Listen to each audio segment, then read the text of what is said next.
श्रीराम जय जय राम. भगवंताची तळमळ लागायला पाहिजे.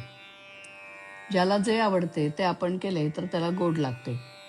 भगवंताला प्रेमाशिवाय दुसऱ्या कशाचीही गरज नसते. भगवंताचे प्रेम यायला त्याच्याशी आपलेपणा लावून ठेवावा. भगवंत जोडल्याशिवाय नाहीच राहणार असे ठरवावे. निश्चय आहे तिथे सर्व काही सुचते. तळमळ लागली म्हणजे मार्ग दिसतो. साधू संत मार्ग दाखवायला सतत तयार असतात, मात्र आपण आपली देहबुद्धी बाजूला ठेवून त्यांना शरण जावं. भगवंत जोडावा हे ठरल्यावर मला लोक नावे ठेवतील याचा विचार कशाला करावा. सर्व जग जर भगवंताचे आहे तर मग काळजीचं कारण काय. उपाधी कोणी लावून घेतली माझी मी निर्दोष होईल तेव्हाच लोक मला तसे दिसतील. आपल्या सर्व अवगुणांना कारण म्हणजे मी रामाला विसरलो हेच आहे. परमात्म्याचा विसर पडतो हेच खरे पाप. कोणी पाहत नसेल तिथे वाईट कर्म आपण करतो, पण भगवंत चोहीकडे पाहतो अशी जाणीव ठेवली म्हणजे असे पाप घडणार नाही. कोणतेही कर्म करताना फळाची आशा धरली तर ते घातक होते. ज्याने भगवंत जवळ आणला जातो तेच चांगले कृत्य. स्नानसंध्या केली आणि खोटी कर्मे केली तर त्या संध्येचा काय उपयोग. कोणत्याही परिस्थितीत वृत्ती कायम राखणे हेच योगाचे सार आहे. मनात कोणताही हेतू न धरता परमेश्वरावर श्रद्धा ठेवून वागावे. मन परमेश्वराला अर्पण करावे, तसे ते दुसरीकडे गुंतवू नये. एकदा अर्पण केलेल्या मनाला जर पुन्हा विषयाचा आनंद झाला तर ते अर्पण झाले नाही असे समजावे. माझा प्रपंच व्हायचा असेल तसा होवो, पण तुमचा विसर पडू देऊ नका असे अनन्य भावाने भगवंताला म्हणावे.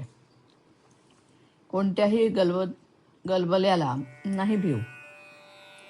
एका वेड्याला आकाश डोक्यावर पडेल असे वाटत असे, पण कुठेही गेले तरी आकाश डोक्यावर राहणारच. त्याप्रमाणे रानात गेले तरी मनाचा गलबला असणारच.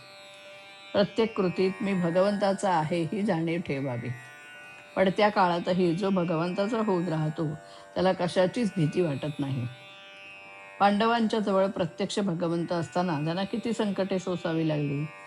संकटे येऊ देऊन मग त्यातून बाहेर काढण्यापेक्षा भगवंताने संकटे टाळलीच का नाहीत याचे उत्तर देणे सोपे आहे. पुष्कळ वेळा आपल्यावर येणारे संकट कोणी टाळले तर ते संकट येणारच नव्हते असे आपण समजतो.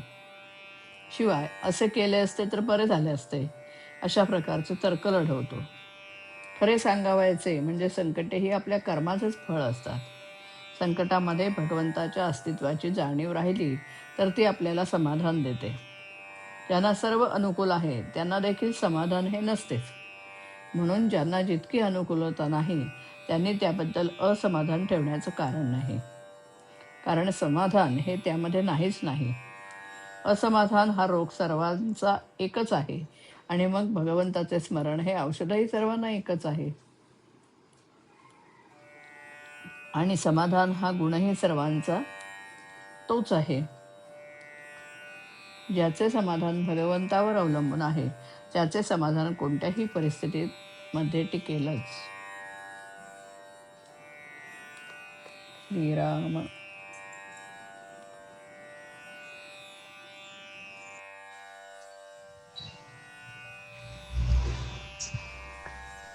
राम माझा मी रामाचा, छंद जडला मज नामाचा.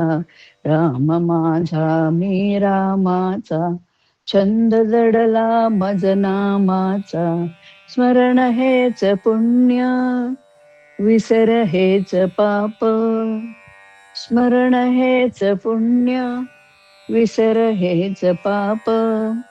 विस्मरणे पोळतील खचित त्रिविध ताप. विस्मरणे पोळतील खचित त्रिविध ताप. राम हा स्वामी मनाचा, छंद जडला मज नामाचा. राम हा स्वामी मनाचा, छंद जडला मज नामाचा. राम माझा मी रामाचा, छंद जडला मज नामाचा.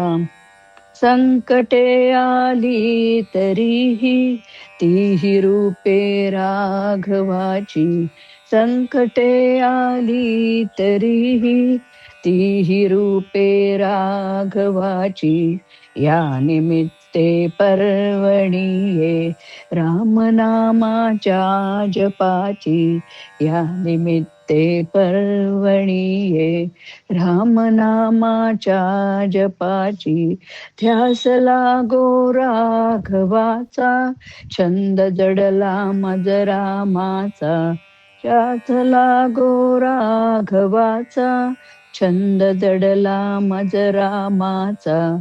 राम माझा मी रामाचा, छंद जडला मज नामाचा. कर्म करिता गुंतविते, तत्फलाची हीन आशा. कर्म करिता गुंतविते, तत्फलाची हीन आशा. प्रभु दुरावे मन झुरावे, हे निमंत्रण सर्वनाशा.